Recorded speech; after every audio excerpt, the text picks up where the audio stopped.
최근 한 통계를 보면 전체 이혼 건수는 줄고 있지만 황혼 이혼은 오히려 늘고 있다고 합니다. 그렇다면 늘고 있는 황혼이혼, 한국교회는 어떻게 바라보고 대처해야 할지 알아봤습니다. 장현수 기자의 보도입니다. 통계청의 2020년 혼인, 이혼 통계에 따르면 2020년 이혼 건수는 10년 전인 2010년 대비 9% 감소했습니다. 반면 60세 이상 황혼이혼 건수는 10년 전보다 남성은 2.2배, 여성은 3.1배 증가한 것으로 나타났습니다. 사회적으로 많이 알려진 황혼 이유로는 성격 차이, 경제적 문제, 배우자의 외도 등이 꼽힙니다.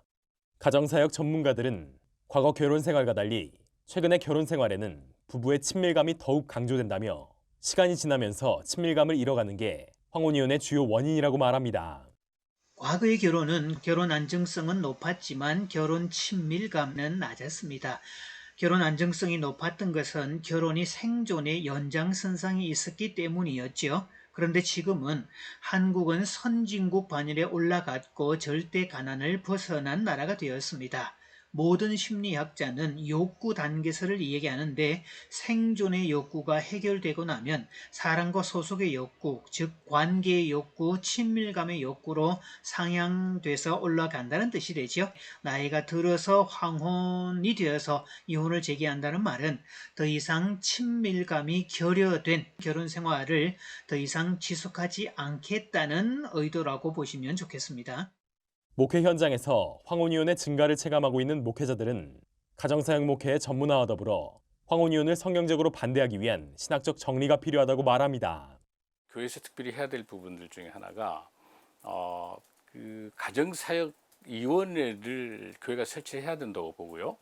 또 이를 통해서 이미 황혼이혼에 대한 것까지 가기 이전에 충분하게 상담과 또 충분하게 말씀과 또 그리고 깊게 내면의 그런 관계들까지도 함께 공유할 수 있어야 된다고 보고, 또 부부 사이의 권태감을 해소하고 친밀감을 높이기 위해 교회에 황혼기 부부를 위한 부부학교 등의 프로그램이 필요하다는 의견도 있습니다.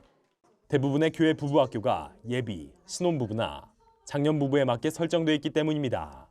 아무리 큰 성취를 이루었다 할지라도 또 교회에서 아무리 신앙적으로 좋은 위치에 있고 존경을 받는다 할지라도 별개의 영역입니다. 따라서 개인은 친밀감을 형성하는 법을 따로 배워야 되고 교회도 황혼기 부부를 위한 부부학교라든지 대화학교라든지 프로그램을 열어줄 필요가 있습니다.